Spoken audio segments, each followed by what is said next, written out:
Israel को धूल चटा दी हमास ने। जी हाँ दोस्तों, आपको बता दें अब तक जो इसराइल लगातार हमास के सर पर चढ़कर बोल रहा था, उस हमास ने ही अब इसराइल को धूल चटाने का काम किया है।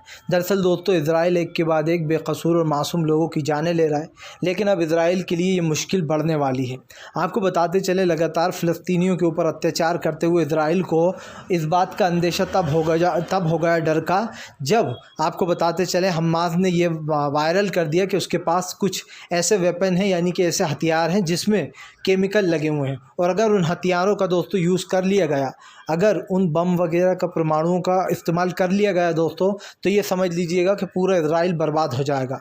आपको बताते चलें, जब से इजराइल को पता चला है कि केमिकल वाले कुछ हथियार और कुछ बम्स वगैरह जो है यहाँ पर हमास के पास है, इसके बाद से इजराइल नरम पड़ता चला जा रहा है।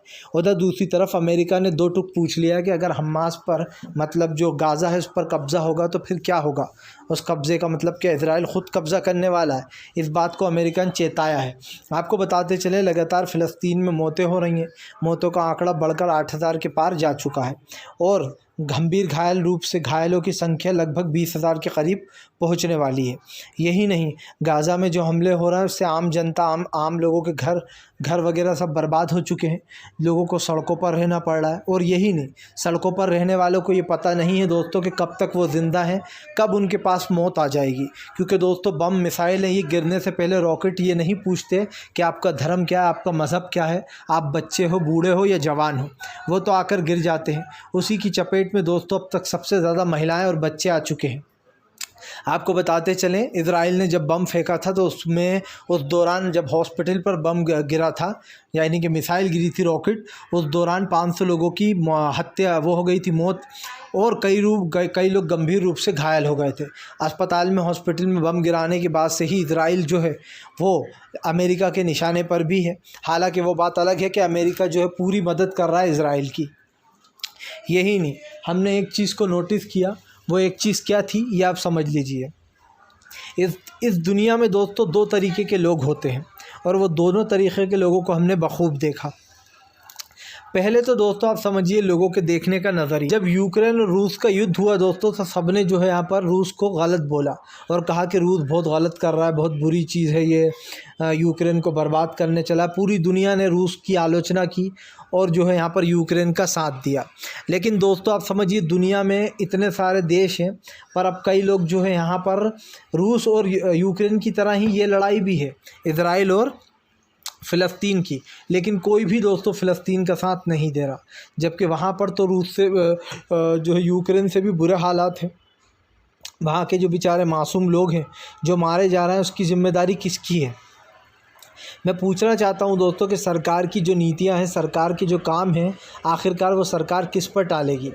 आप देख लीजिए, आज जितने भी लोग हैं वो इस लड़ाई में कहीं ना कहीं बोल ही नहीं रहे। बहुत सारे लोग तो ये कह रहे हैं कि अरे रूस की जो है अभी भी इजराइल को अच्छा बता रहा है। ख़ास करके जो हमारे देश की मीडिया है वो तो इजराइल का बड़प्पन कर रही है, हिजबुल्लाह ने ये कर दिया, हिजबुल्लाह ने वो कर दिया, लेकिन कोई ये नहीं बता रहा कि जो मासूम बेचारा फ़लस्तीनी है, फ़लस्तीनियों की कैसे जान जा रही है।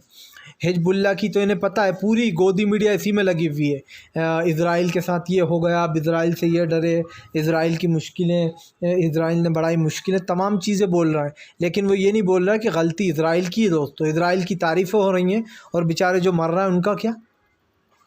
मुझे नहीं लगता दोस्तों कि हिजबुल्लाह ने जो यहाँ पर इज़राइल से बुरा काम किया है।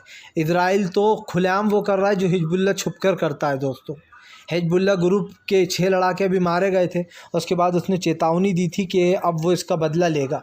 और मुझे ऐसा लगता है दोस्तों कि इज़राइल को सबक सिखाना चाहिए, पूरी दुनिया को एकजुट हो जाना चाहिए।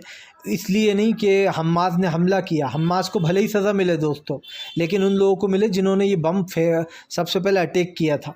पर उन लोगों को ना मिले जो बेचारे बेकसूर हैं, जो आम जनता है, जो सुख शांति से रहना चाहते हैं, जो कहीं ना कहीं इस लड़ाई दंगे को पसंद नहीं करते दोस्तों। और यही कारण है जो ईरान ने धमकी दी है कि वो छोड़ेगा नहीं इज़राइल को, क्योंकि इज़राइल ने मस्जिदों के साथ साथ कई चीज़ों को ध्वस्त कर दिया है। और आप भी समझते हैं कि मस्जिद जो कि मुसलमानों के नमाज़ पढ़ने की जगह होती है, एक पाक जगह मानी जाती है, ऐसे में सिर्फ मस्जिदों पर हमला करना, मासूमों पर हमला करना, इस पर अब बीजेपी ने भी साफ़ कर दिया है दोस्तों हमारे भारत सरकार ने कि वो फ़लस्तीन के साथ है, मदद भी भेजी है।